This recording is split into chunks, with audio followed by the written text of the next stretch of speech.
E o nosso contato agora é com os Estados Unidos. Ao vivo de Nova York, é para lá que a gente vai agora. Está aqui na tela do RN, o Alessandro Bianchi. Olá, Alessandro, boa noite, como vai? Tenho uma pergunta para você, tudo bem? Boa noite, Márcio. Boa noite a todos. Boa noite. Alessandro, a gente viu aí a Bolsa de Chicago, né, que pareceu, pelo menos, entrar numa nova onda, mas hoje já fechou em queda novamente. Qual é a sua aposta? Ela vai voltar para essa tendência de alta? O que os números apontam, hein? Diga pra gente.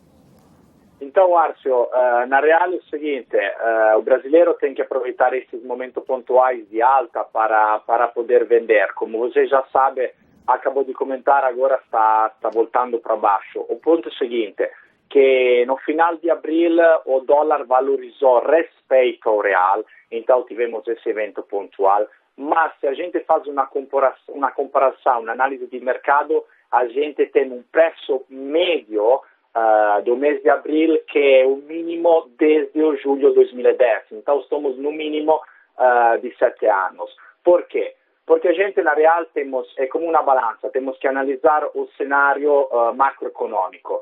A safra do último ano, 2016-2017, teve uma produção recorde, ou seja, os Estados Unidos aumentaram a produção mais ou menos de 9,7%, com 117 milhões de toneladas. O Brasil, a produção do Brasil aumentou de 15%, 111 milhões de toneladas. Então é o seguinte, esse aqui é a oferta. Quanto aumentou a demanda dos principais países que consumem a soja? Se vamos analisar a China, fechou o ano com 101 milhões de toneladas, ou seja, a demanda aumentou de 6%. Os Estados Unidos, que tem uma demanda forte interna, aumentou mais ou menos de 2%, com 54,5 milhões de toneladas de soja. Então é o seguinte, basicamente o preço, quando a oferta é maior da demanda, a tendência é sempre cair. Ou seja, a oferta aumentou na média de 12%. A demanda aumentou de uma média de 4%. Então o mercado vai descontando esse gap aqui.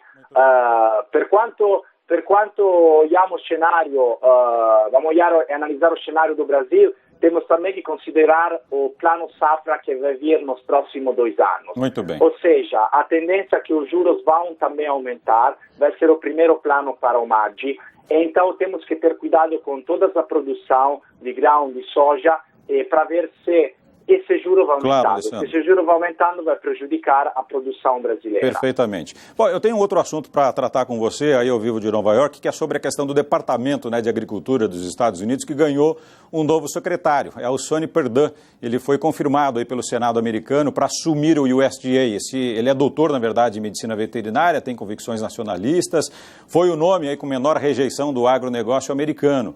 Aí a minha pergunta para você é exatamente nesse sentido. Pouco mais de 100 dias do governo Donald Trump. O anterior, que era o Tom Vilsack, ele ficou durante toda a gestão do Barack Obama. E durante todo esse tempo, o USDA ficou sem um representante.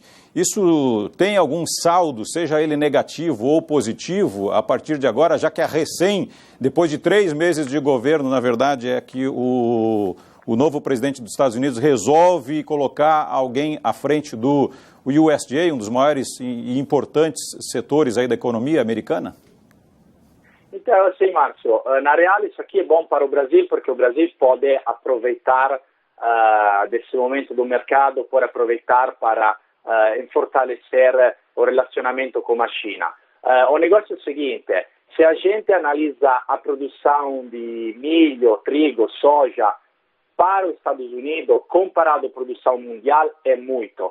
Mas se a gente vai analisar o GDP dos Estados Unidos, ou seja, o Gross Domestic Product, que seria comparado ao PIB brasileiro, a produção dessas commodities incide mais ou menos para 9,5% do PIB dos Estados Unidos, comparado ao PIB brasileiro, que vai incidir mais ou menos 25%. Para a política Trump, para a economia americana, não é o foco central. Por isso que Donald Trump, para nomear o secretário do USDA, que seria comparado ao mesmo a MAGGI, ao MAGGI brasileiro, Sonny Perdue, é a mesma figura, demorou 100 dias. O plano de Trump é focar todos os esforços, todo o dinheiro, todos os investimentos infraestrutura dos Estados Unidos. Então vai deixando de lado o agronegócio. Muito bem, Alessandro. Inclusive temos um corte no plano de Trump di mais ou menos um 20% sobre o desenvolvimento do agronegócio nos Estados Unidos. Muito bem. Bom, nosso tempo acabou. E ele é um nome, na verdade, mais político do que técnico, né? Vamos ver o que vai dar daqui para frente. Um grande abraço. Obrigado, Alessandro. Boa noite aí para os americanos que nos assistem aí nos Estados Unidos. Um grande abraço. Um grande abraço a todos. Boa noite. Até mais. Boa noite.